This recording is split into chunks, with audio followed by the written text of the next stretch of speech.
दोस्तों नमस्ते। एक मामला बड़े जोरों शोरों से चल रहा है और उस पर कई टीवी डिबेट भी हो रहे हैं और वो मामला है ज्योति मल्होत्रा वाला। ट्रैवल विद जो एक यूट्यूब चैनल एक लड़की चलाती है और एक लड़की अपने यूट्यूब चैनल से मशहूर तो हो गई, साथ ही साथ इतनी मशहूर हो गई कि सीधा NIA की नजर इस पर पड़ गई और ज्योति को गिरफ्तार कर लिया गया।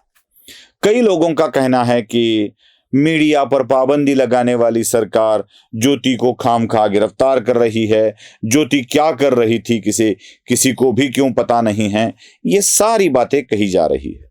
ज्योति वाला मामला जरा ठीक से समझ लेना होगा और साथ ही साथ यूट्यूबर, इंस्टा वाले, फेसबुक वाले, ये जो सब सोशल मीडिया के ऊपर अपनी बातें रखते हैं मेरे जैसे, उनको भी कुछ बातें समझनी होगी। ज्योति मल्होत्रा एक सामान्य घर की लड़की जो पहले कहीं काम भी करती थी और अपना गुजारा कर लेती थी। उसके बात करने का तरीका, उसका अपना हुनर, इसकी वजह से उसने एक ट्रैवलिंग व्लॉग शुरू कर दिया और वो बातें करने लगी, बताने लगी कहाँ जाना है, कैसे जाना है, ये सारी बातें वो बताने लगी। देखते ही देखते वो मशहूर भी हो गई। लगभग 3-3.5 लाख सब्सक्राइबर फेसबुक, यूट्यूब, अलग अलग प्लेटफॉर्म पे उसे 3 लाख से भी आगे मिलने लगे। इंस्टा पर भी मिलने लगे, फेसबुक पर भी फॉलोअर्स मिलने लगे, यूट्यूब पर भी सब्सक्राइबर मिलने लगे और वो बहुत बड़ी होने लगी। अब जब लोग हमारे जैसे बड़े होने लगते हैं ना, तो उनके पास बहुत सारे मोह में डालने वाले क्षण भी आ जाते हैं। मतलब अगर एनालाइजर बहुत चल रहा है तो एनालाइजर का इस्तेमाल पॉलिटिकली किया जाए, ऐसे लगने वाले लोग एनालाइजर को खरीदने की कोशिश भी कर सकते हैं। अब ये मेरे ऊपर है, ये मेरे सहकारियों के ऊपर है कि हमें बिकना है कि नहीं बिकना है। और एक बात, इन लोगों को इसलिए फंसाया जाता है कि वह बातें बता सके, लोगों में कुछ बातें डाल सके। अब ये तो ट्रैवल व्लॉगर थी, इसका इस्तेमाल क्या हो सकता था? इसका इस्तेमाल जानकारी लेने में हो सकता था।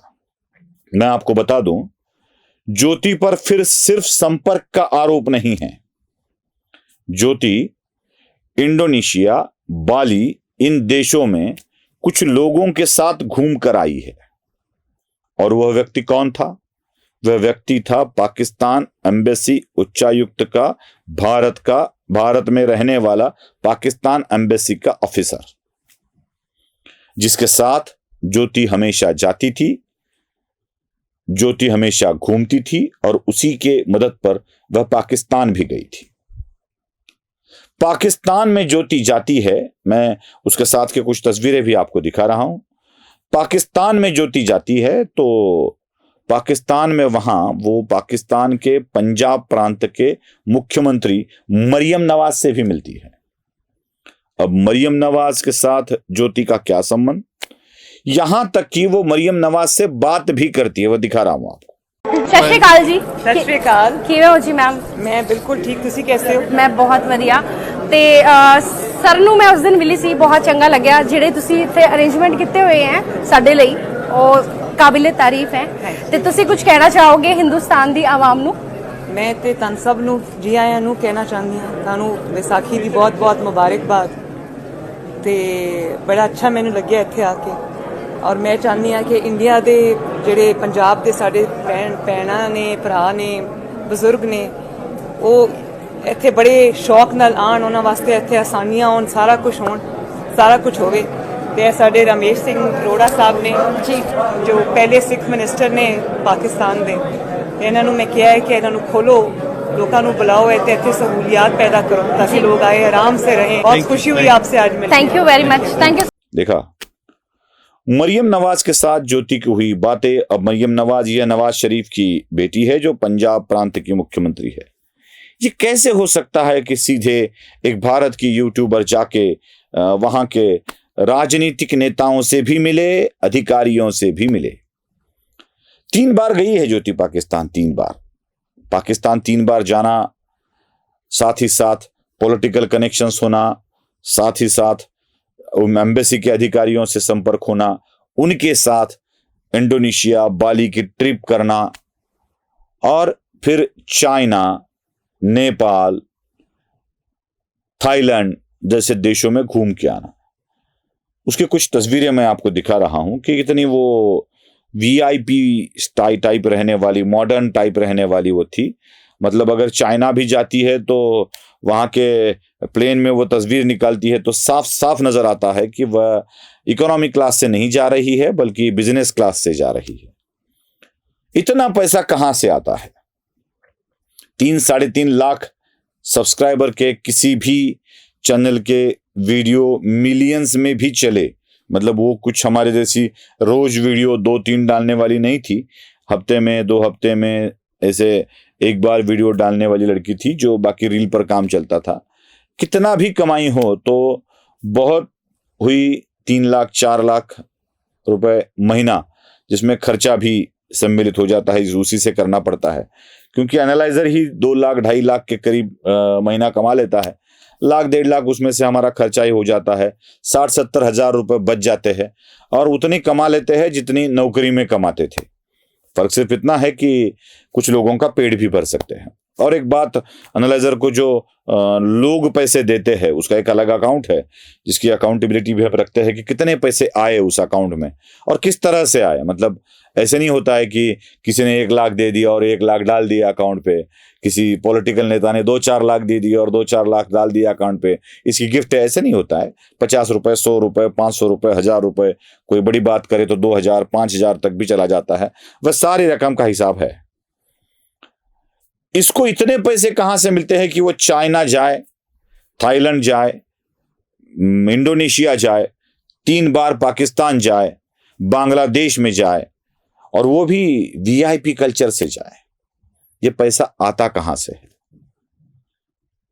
अब जब उसकी एनआईए की इंक्वायरी चल रही है तो ये पता चला कि ज्योति के क्लाउड स्टोरेज पे बहुत सारे वीडियो बीएसएफ से रिलेटेड भी थे, गूगल लोकेशंस के भी थे और वो सारी जानकारी एनआईए का आरोप है कि वो पाकिस्तान को देती थी। चंद पैसों के लिए अपने देश को बेचने वाला हिंदू भी हो सकता है। यह सबसे शर्मनाक बात है, सबसे शर्मनाक बात। मतलब मुसलमान होता तो टूट पड़ते ना लोग मेरे जैसे भी कुछ कि देखो देखो गद्दार हो गया। अब ये ज्योति जैसे गद्दारों के साथ किस तरह का बर्ताव होना चाहिए? टीवी पर डिबेट शुरू हो जाते हैं और कहते हैं कि इन सब पर एक पाबंदी लानी चाहिए, इन सब पे कंट्रोल लाना चाहिए। और कुछ लोग कहते हैं कि कंट्रोल लाना बहुत मुश्किल हो जाता है। बिल्कुल मुश्किल नहीं है। यूट्यूब या फेसबुक अपने अपने कम्युनिटी गाइडलाइंस देता है। गूगल भी देता है, यूट्यूब भी देता है और फेसबुक भी देता है, मेटा। एक्स के भी अपने अपने कम्युनिटी गाइडलाइंस स्टैंडर्ड है। इन कम्युनिटी गाइडलाइन स्टैंडर्ड को जरा सा बढ़ाया जाए, जरा सा बढ़ाया जाए। मतलब आप किस देश की कौन सी जानकारी दे रहे हो, कोई जानकारी महत्वपूर्ण है, वह गोपनीय है, तो वो भी हम नहीं दिखाएंगे, उसके ऊपर भी पाबंदी लगाएंगे। एक हो सकता है। दूसरा, सबके अपने अपने आइडेंटिटी तो पाते ही है। जो पैसा कमाते हैं उसकी आइडेंटिटी तो ओपन होती ही है। मतलब मेरे सारे डिटेल्स गूगल के पास है, मेरा पैन कार्ड है, मेरा आधार कार्ड है, मेरे बैंक डिटेल्स है, मेरा पता है, क्योंकि गूगल एडसेंस का कोड ही मेरे पते पर आता है तभी एक्टिवेट हो जाता है। तो मेरा पता भी गूगल के पास है, मेरा आधार कार्ड भी गूगल के पास है, मेरा पैन कार्ड भी गूगल के पास है, मेरा बैंक अकाउंट भी गूगल के पास है, जितने रेमिटेंस हो जाता है उसमें। मतलब ऐसे लोगों की सारी जानकारी गूगल के पास होती है। नहीं होती ऐसे नहीं, होती है। दिक्कत यह है कि जो नाम छिपाकर काम कर रहे हैं उनका क्या, और सारे बखेड़े इन जैसे लोगों से ही सामने आते हैं। ज्योति वाले मामले में ये जब एनआईए या आईबी या कोई और गुप्तचर यंत्रणा ये सब देख रही थी तो पता कैसे नहीं चला कि इसके साथ ये क्या क्या कर रही है? पता चला भी होगा तो इतना क्यों करने दिया? ये सवाल लोग पूछते हैं। मुझे हंसी आती है जब ऐसे 100 लोग सवाल पूछते हैं। कई गुप्तचर यंत्रणाएं अलग अलग तरह के काम करते रहती है और वह किसी भी अपने शिकार को अपने जाल में आने के बाद फंसाती है। मतलब ऐसे नहीं होता है कि वो सबको बताएंगे, देखो देखो ये ज्योति ऐसा कर रही है, देखो देखो ये ऐसा कर रहा है, ऐसे तो बताते नहीं फिरते हैं ना। तो शिकार को अपने जाल में फंसने के बाद ही पकड़ा जाता है। उसी तरह से ज्योति को भी एनआईए के आईबी के जाल में आने दिया, फंसाया और पकड़ा है। मतलब ज्योति अगर कोई जानकारी दे देती तो बहुत हो चुका होता। जानकारी, छोटी छोटी जानकारी जा रही थी, देने की कोशिश की जा रही थी, और जब बड़ा हाथ मारने की बात आई तो पकड़ लिया। एक बात और, कश्मीर में पहलगाम वाला हमला होने से पहले ज्योति वहां गई थी, हर उस जगह गई थी, उसका शूट भी किया था और वह भी डाला था। तो ये बात पक्की है कि वह जानकारी पाकिस्तानियों को शेयर ही कर रही थी। अगर ऐसे यूट्यूबर होते हैं ना तो उनके साथ भी देशद्रोहियों जैसा ही बर्ताव होना चाहिए, ना कि अभिव्यक्ति को खत्म करने की बात। नमस्ते।